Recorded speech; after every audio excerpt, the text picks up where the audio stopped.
Welcome to our annual harvest celebration, my father announced, his voice carrying across the decorated barn at River's Edge Vineyard. Today marks an exciting new chapter in our family's legacy. We're thrilled to announce that Andrea, fresh from completing her MBA, will be taking over as CEO. The crowd burst into applause while I sat frozen, my wine glass halfway to my lips. 6 months ago, I'd transferred my entire life savings to save this vineyard from foreclosure. Now I watched my younger sister step forward, radiant in her designer dress, having never worked a day in the fields. My name is Jessica, and I'm 35 years old. I built my investment consulting firm from scratch, growing it into a successful business without ever asking my parents for help. While Andrea was getting her MBA paid for by our parents, I was working 60-hour weeks, learning the real meaning of success.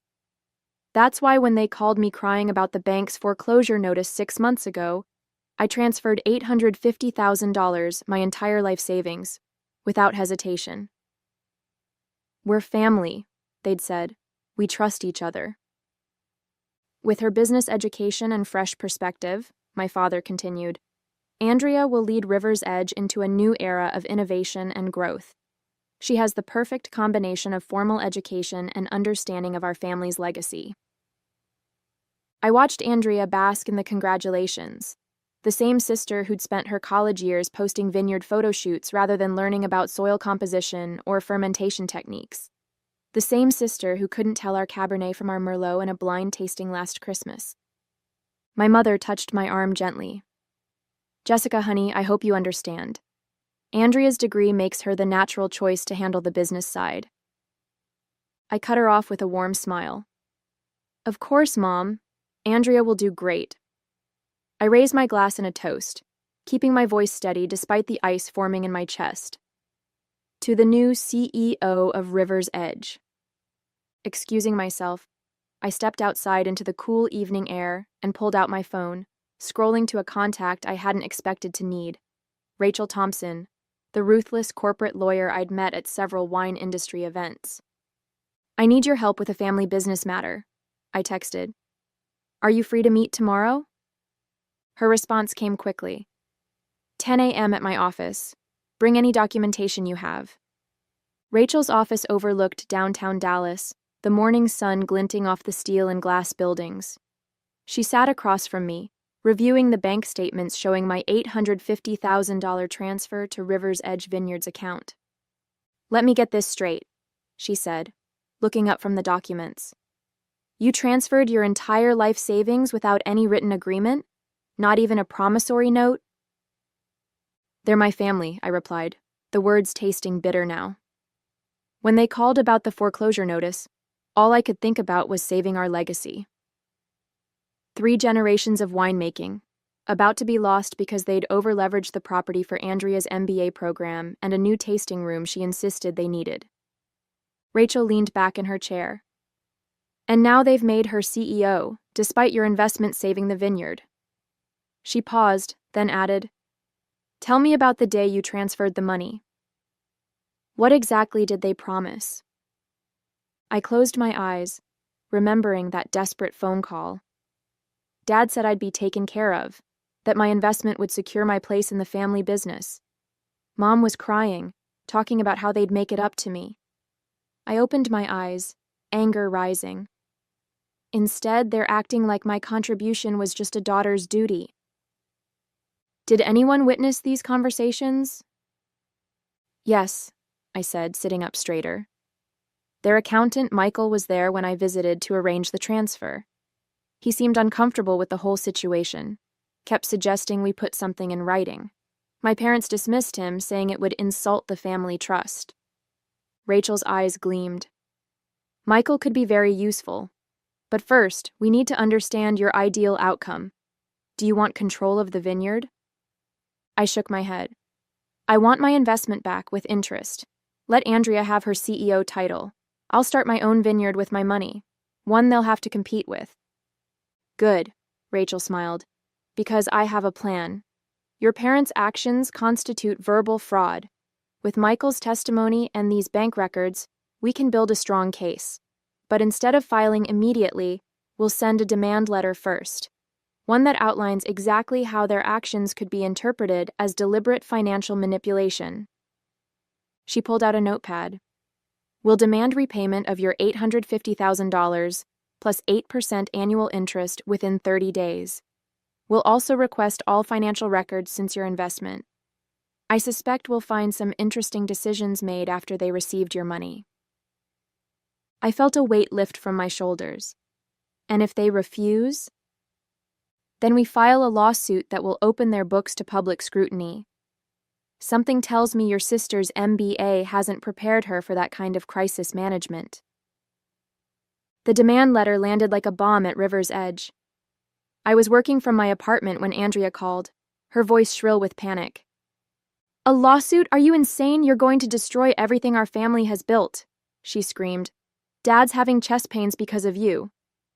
I remained calm, letting her rant. The solution is simple: return my investment with interest.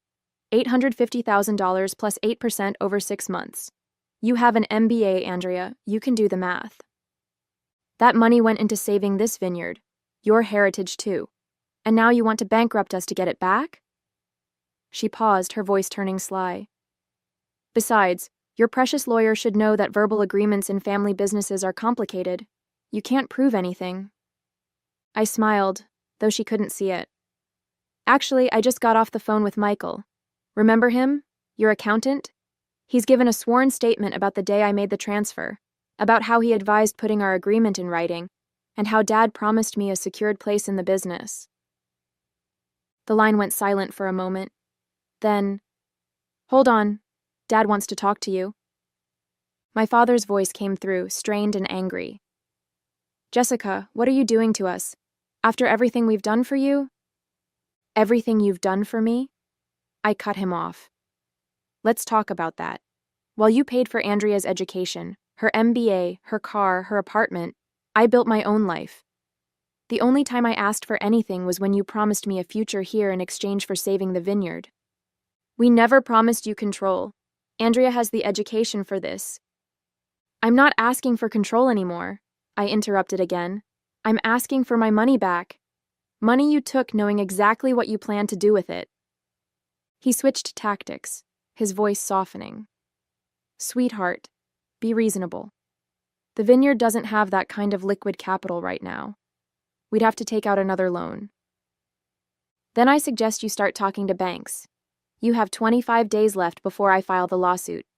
And Dad, every financial decision made since my investment will be scrutinized, including the new Mercedes Andrea's driving and that vacation you and Mom took to Tuscany last month." I could hear muffled conversation in the background. Then Mom came on the line. "Jessica, please," she begged. "Come over for dinner. We can talk about this as a family." "We're not family right now, Mom. We're business associates in a dispute. Have your lawyer call Rachel with your response." I hung up, my hands shaking slightly. My phone immediately lit up with messages from relatives, ranging from angry accusations to pleas for peace. I ignored them all and opened my laptop, starting research on available vineyard properties in the next county. Soon, River's Edge would have some serious competition. The following week brought a revelation I hadn't expected. Michael, the accountant, called me for coffee, his voice tense with urgency. We met at a quiet cafe away from the vineyard, and he arrived clutching a thick folder. "There's something you need to see," he said, glancing around nervously before sliding the folder across the table. "I've been reviewing the books since your investment came in. The numbers, they don't add up." I opened the folder to find detailed financial records. Michael pointed to several highlighted entries. "Your $850,000 didn't just save the vineyard from foreclosure. It also funded a series of personal expenses that were logged as business costs. The new Mercedes? Listed as a delivery vehicle. The Tuscany trip. Market research. Even Andrea's MBA had portions backdated as employee education expenses." My hands tightened around my coffee cup. "They used my investment for all this?" Michael nodded grimly. "There's more. 2 weeks before they announced Andrea as CEO, they registered a new company, River's Edge Holdings LLC. They've been quietly transferring vineyard assets to this new entity. The original vineyard company, the one you invested in, It's being hollowed out. The realization hit me like a punch to the gut. They weren't just dismissing my contribution. They were actively working to ensure I couldn't claim anything. The vineyard I'd saved would soon be an empty shell. "Your lawyer needs to see this," Michael said, his voice dropping lower. "But you didn't get it from me. I'm looking for a new job already.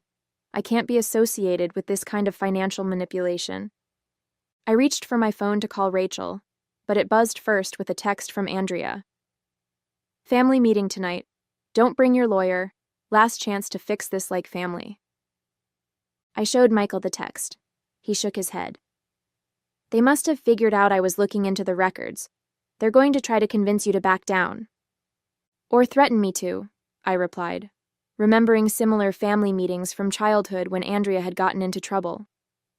Our parents had always found a way to shift the blame, to make me the unreasonable one for not protecting my sister. I texted back, "Any discussion needs to happen with lawyers present."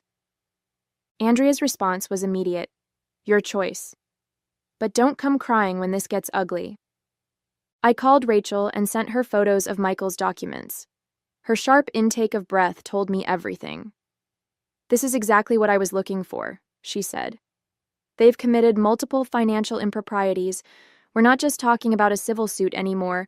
This could lead to criminal charges." "I don't want them in jail," I said quickly. "I just want my investment back." "Then we use this as leverage. I'm drafting an amended demand letter now. Instead of 30 days, they have 48 hours to either return your money with interest or face an investigation that will involve the SEC. The choice is theirs." After hanging up, I sat in the cafe long after Michael left, staring at the damning documents. Part of me felt guilty for what this could do to my family.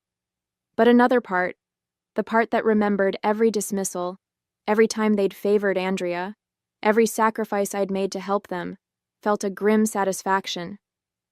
My phone kept buzzing with increasingly frantic messages from my parents and sister. I ignored them all and opened my laptop, pulling up the real estate listing I'd been eyeing. The Marshall Creek property, 200 acres of prime vineyard land just across the valley from River's Edge. Perfect soil composition, excellent sun exposure, and most importantly, a clear view of my family's vineyard. The amended demand letter hit harder than a hailstorm on harvest day. I was in the middle of a virtual tour of the Marshall Creek property when my father burst into my apartment, waving the letter like a white flag of surrender. "Criminal charges?" he wheezed, his face red. "Your own family? I raised you better than this." I minimized the browser window showing Marshall Creek's south-facing slopes. "Did you raise me to accept being robbed? Because that's what you did.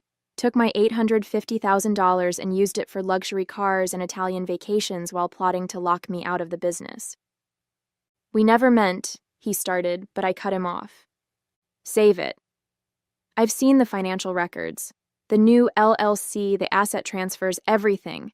You didn't just betray me, you tried to make sure I couldn't fight back." I stood up, my voice steady. "You have 40 hours left to return my investment with interest, or Rachel files everything with the SEC. His face went from red to pale. "You'd destroy your sister's future?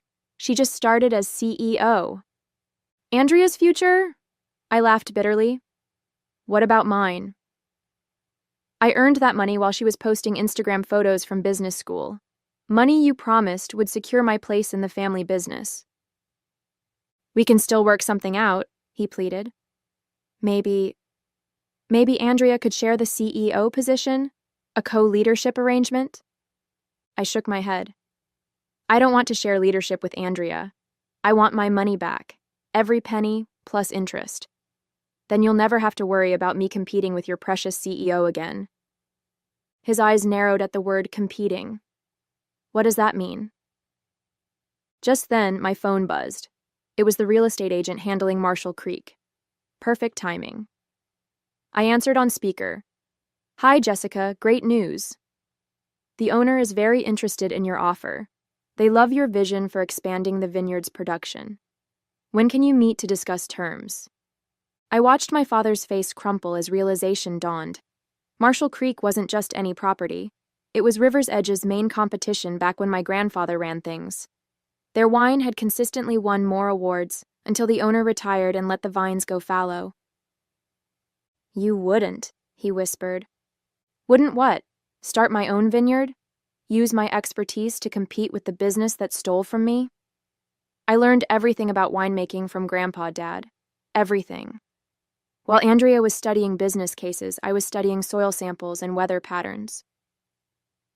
"Your grandfather would be ashamed," he said, trying one last emotional jab. "No, he'd be proud.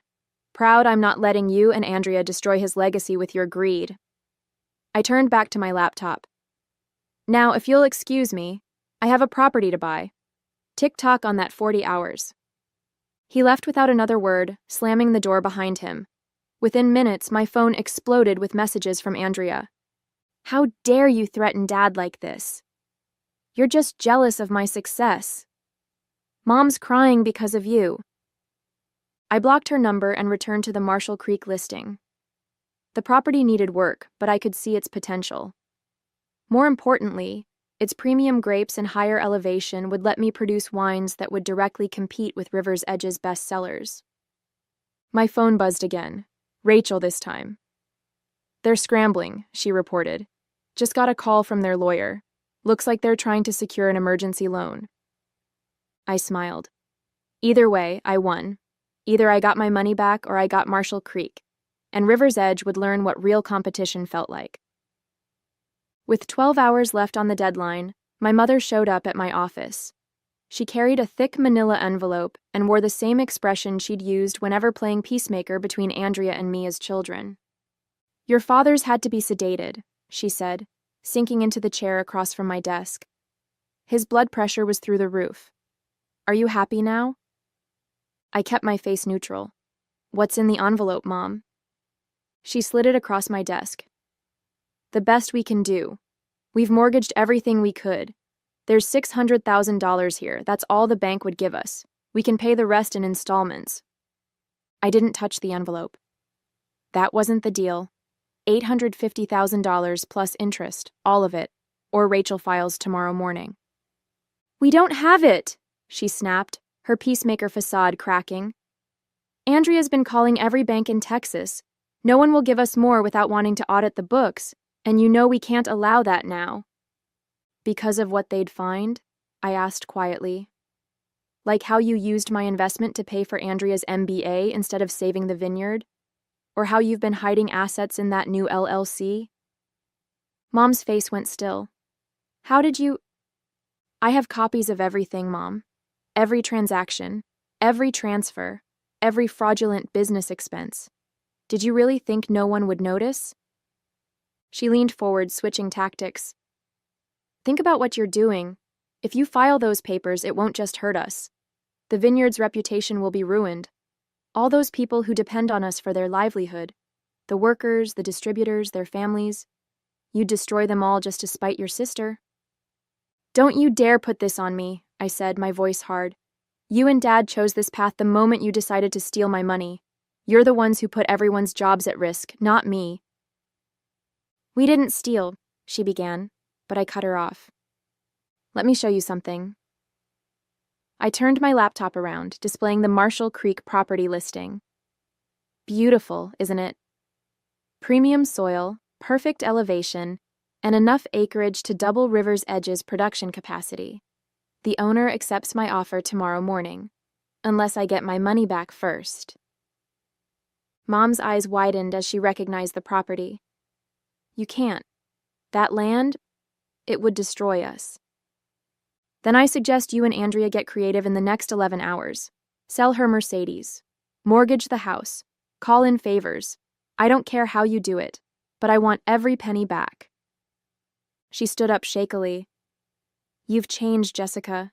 You've become hard, cruel."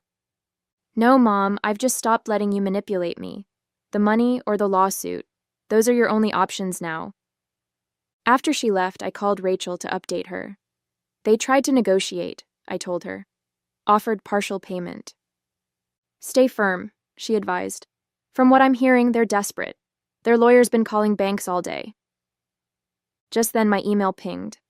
A new message from the Marshall Creek realtor. Owner eager to close. Can meet first thing tomorrow to sign papers. I smiled and wrote back confirming the meeting. Then I texted Andrea.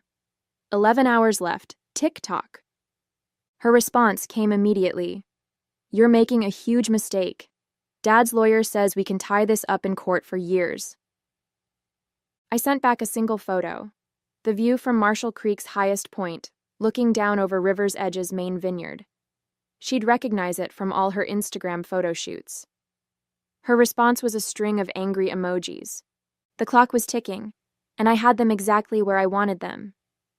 With just 2 hours until deadline, I sat in Rachel's office reviewing the final paperwork for both scenarios, the SEC filing and the Marshall Creek purchase agreement.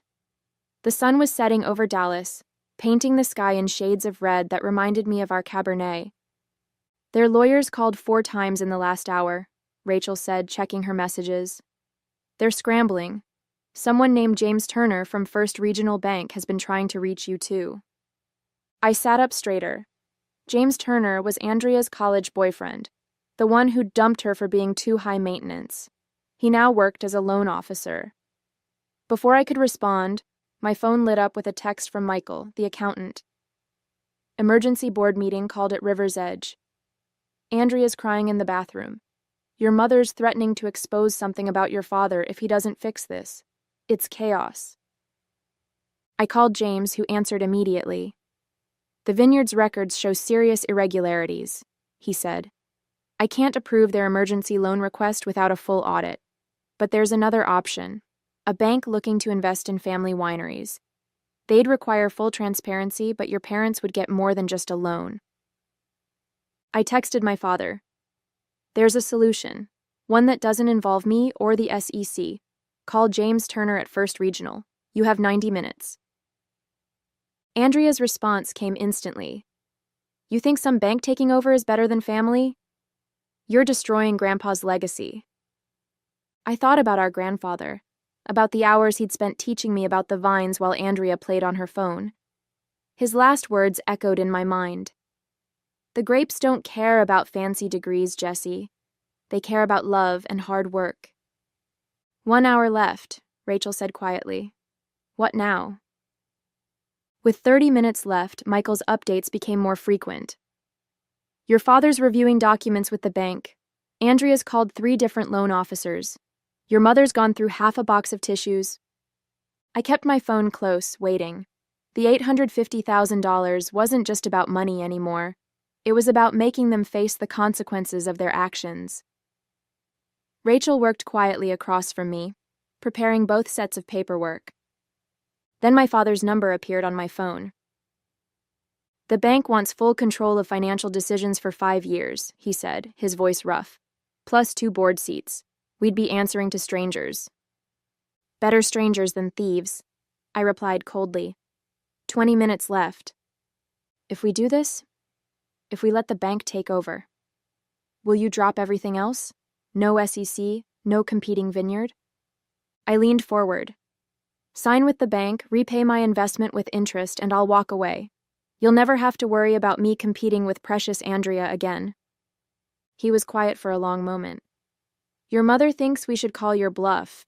Says you won't really file with the SEC, that you're too soft. 15 minutes to find out, I said. Tick-tock. I hung up and turned to Rachel. Get the SEC paperwork ready. But before she could reach for the file, my phone buzzed with an email from James Turner. Subject line, document signed. The attached file showed my parents' signatures on the bank agreement, along with a transfer confirmation for $850,000 plus interest to my account. Looks like they chose survival over pride, Rachel said. I nodded, already pulling up the real estate agent's number. The vineyard across the valley from Marshall Creek was for sale too. Better water rights, lower price. 2 months later, I stood on my newly purchased property, Sunset Valley Vineyard, with its perfect western exposure and rich soil. The view of River's Edge across the valley was just a bonus. I'd used the returned $850,000 as a down payment. with investors eager to back my venture after hearing my plans. Michael had resigned from River's Edge the day after the bank took over, and I'd immediately hired him as my CFO. "Andrea's having a meltdown," he reported, checking his phone. The bank rejected her proposal for a new tasting room, said something about unnecessary expenses and focusing on wine quality. I smiled, remembering the bank's first board meeting. They'd replaced the Mercedes with a practical truck and canceled the Italian wine tasting tours. Andrea's MBA was proving useless against actual financial oversight. My mother still sent weekly texts about healing the family, which I ignored. My father hadn't spoken to me since signing the bank agreement. But last week I'd received a package that meant more than their words ever could. Grandpa's old leather-bound notebook of Vineyard wisdom, filled with his handwritten notes about soil composition, weather patterns, and grape varieties. The enclosed note read simply, "This belongs with someone who understands its value. Dad." I held that notebook now, standing among my newly purchased vines. In 3 years, these grapes would produce their first vintage. In 5 years, I'd be competing directly with River's Edge. But I didn't need their validation anymore. I had something better, my own legacy to build. "Ready to start planting?" Michael asked, gesturing to the work crew waiting with the new rootstock. I tucked Grandpa's notebook into my jacket. "Let's make some wine."